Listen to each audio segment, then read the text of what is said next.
Hello everyone, my name is Urvisha Patel, working as an assistant professor in Computer Engineering Department at Mahatma Gandhi Institute of Technical Education and Research Center, Navsari.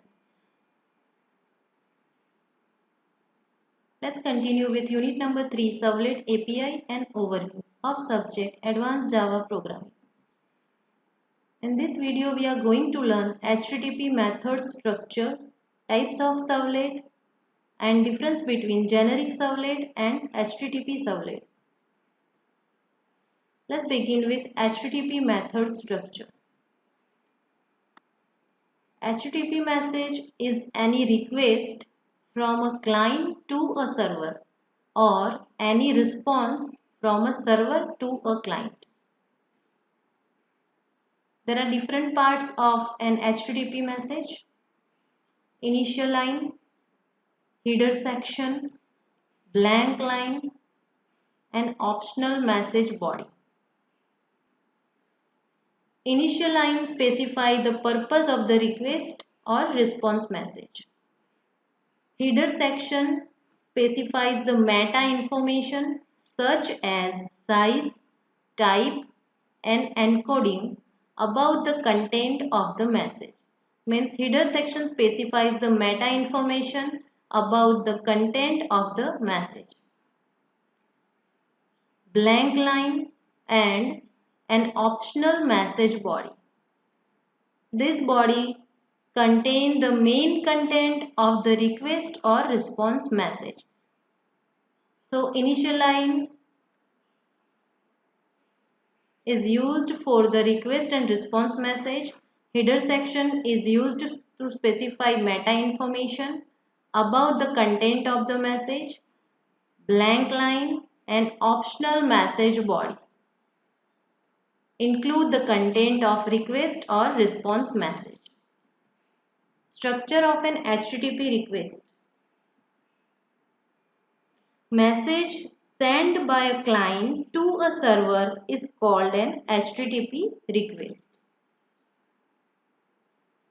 Initial line for a request has divided into three parts: a method name, URI, and the version of HTTP being used. This is the request line. HTTP message is divided, HTTP request has divided into three parts: method name, the local path of the requested resource, and the version of HTTP being used. This is the request line.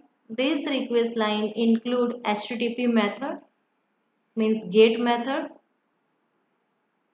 After that, this request line include resource URI, means the local path of the request resource, and the version of HTTP being used. HTTP/1.1 is the version of HTTP being used.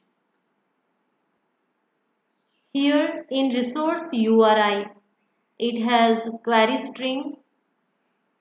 This string displayed name and value parameters separated by ampersand. If you are using multiple parameters, then it is separated by ampersand. Name 1 equal to value 1, ampersand name 2 is equal to value 2. Query string is always passed after the question mark.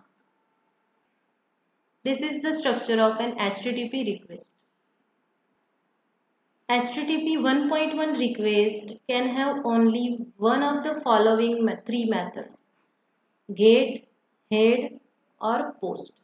Other methods are also available which are added by HTTP 1.1 like put, options, delete, trace, and connect.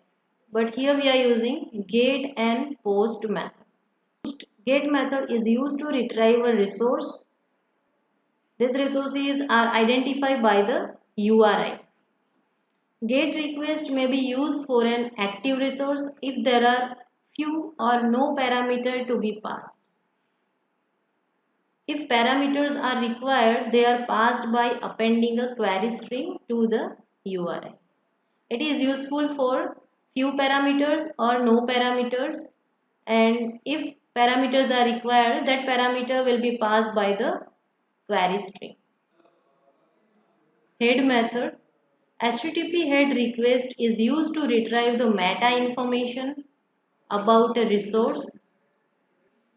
Meta information means size, type and encoding, etc. Response for a head request contain only the header. As I said, HTTP message is divided into four parts: initial line, header section, blank line and optional message body. But head request contain only header. The structure of a request is exactly same as the GET method. Head is commonly used to check the time when the resource was last modified on the server before sending it to client. If you want to send the data to the client, head method is used to check the time of last modified data on the server. A head request can save a lot of bandwidth, especially if the resource is very big.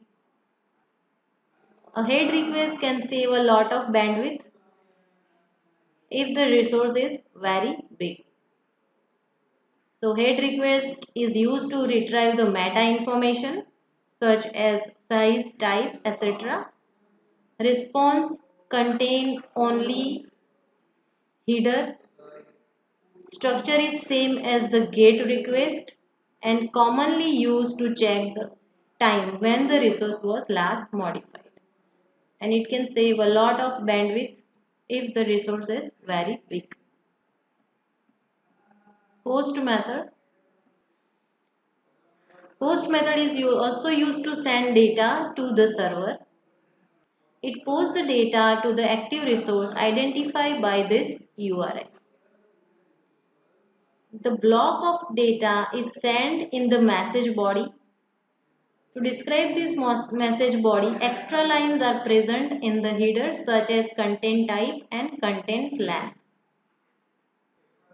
Here in post method, query string is not available in URI.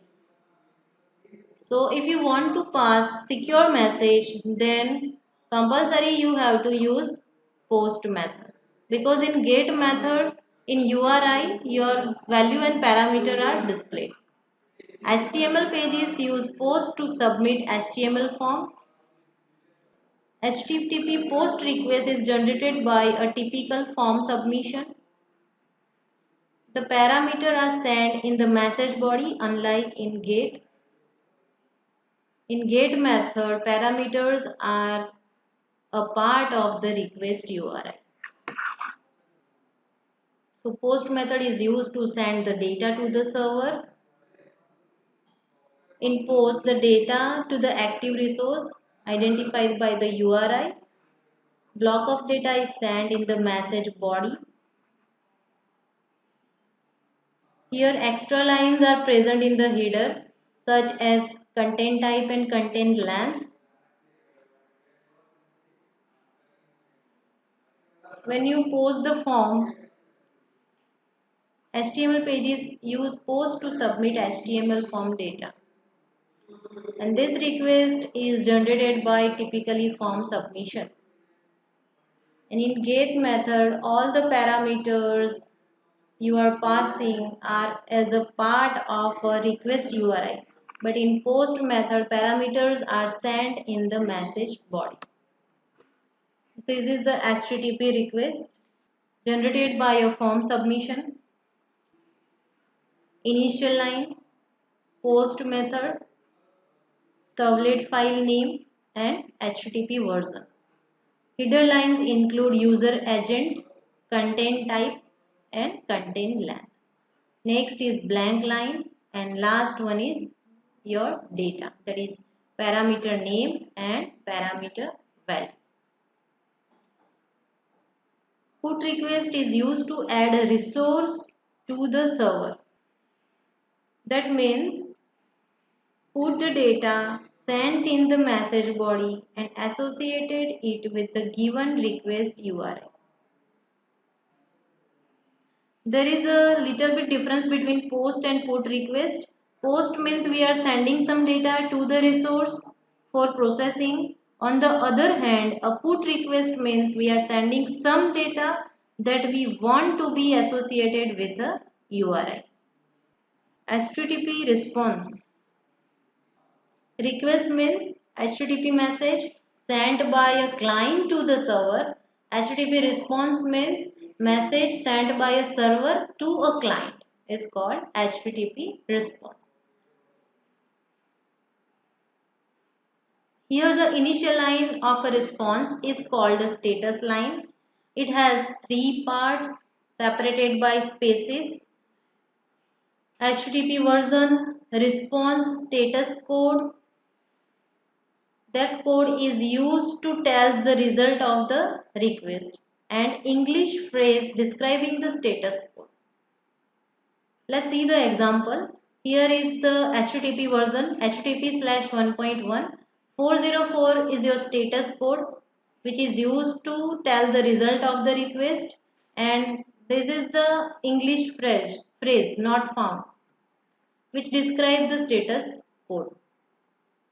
Second example, this is the HTTP version 500 is the status code and internal error is the English phrase describing the status code. When client receive a status code that implies a problem, it displays an appropriate message to the user. If there is some data which associated with the response like content type and content length, that is used to describe the data may also be present. So response means message by a server to a client. It is called a status line divided into three parts: version, status code and English phrase. And here is the example of HTTP response. This is the structure of an HTTP response. Here you can see the version. This is the code and this is the English phrase. Next line describe the date and time. This is the header, content type and content length, and last one is message body which include the message hello, username. Let's learn JavaX.servlet interface. It includes servlet config, servlet context, servlet request and servlet response. Servlet config is used to get information from web.xml. We have already learned some concept of servlet config in my previous videos. If the information is modified from the web.xml file, we don't need to change the servlet. So config is used to get information from web.xml. Servlet context. It provides an interface between container and servlet. It is global to entire web application. Per web application, only one servlet context is available and it provides the interface between container and servlet. Servlet request used to provide the client request information to a servlet like content type, content length, parameter names and values. Servlet response contains various methods that is used to enable the servlet to respond to the client request. A servlet can send the response either as a character or binary data. Types of servlet, generic servlet and HTTP servlet. Generic servlet, here javax.servlet package extend javax.servlet.servlet service method. Syntax of service method: service, servlet request space object, comma, servlet response space object. HTTP servlet, here javax.servlet.http package extend javax.servlet.http servlet. Use doGet and doPost methods. doGet Signature is do get bracket HTTP servlet request comma space object comma HTTP servlet response space object. Do post bracket servlet request object comma servlet response object. So there are two types of servlet, generic servlet and HTTP servlet. HTTP servlet use javax.servlet.http package and generic servlet use javax.servlet package. Methods of generic servlet.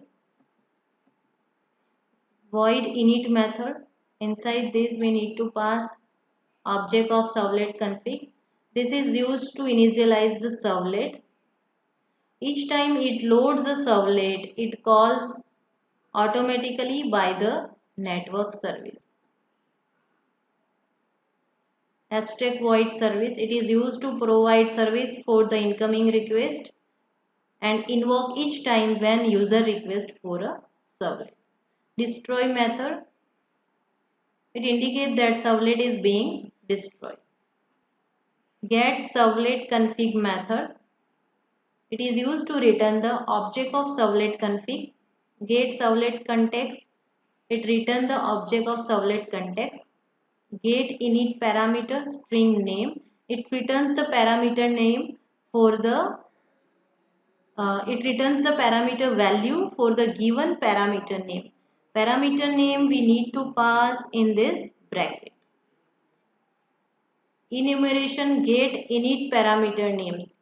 This method returns all the parameters defined in the web.xml file. So init method is used to initialize the servlet. Service method is used to provide the service for incoming request. Destroy method is used to destroy the servlet. Get servlet config and get servlet config returns the object of respective methods. Init parameter used to return the parameter value of specifies of given parameter name, and get init parameter names return all the parameter defined in web.xml file. Last is string get servlet name. You can get the servlet name of the servlet object using this method. HTTP servlet method, service method, do get method and do post method. This method is used to receive the request from the service method and dispatches the request to do XXX method depending on the incoming HTTP request. Do get method handles the get request invoked by web container. Do post method handles the post request invoked by the web container. So these are the HTTP servlet method. Service method dispatches the request to the do XXX method. Here do get and do post method are available. It handles the get request and it handles the post request. Difference between generic servlet versus HTTP servlet. Package name javax.servlet.generic servlet, javax.servlet.http.http servlet. It defines a generic protocol independent servlet. HTTP servlet defines the HTTP protocol specific servlet. It is a superclass of HTTP servlet. It is a subclass of generic servlet. Can handle all types of protocol. HTTP servlet handle only HTTP specific protocol. Generic servlet supports only one abstract method, service method. HTTP servlet support do get, do post, etc.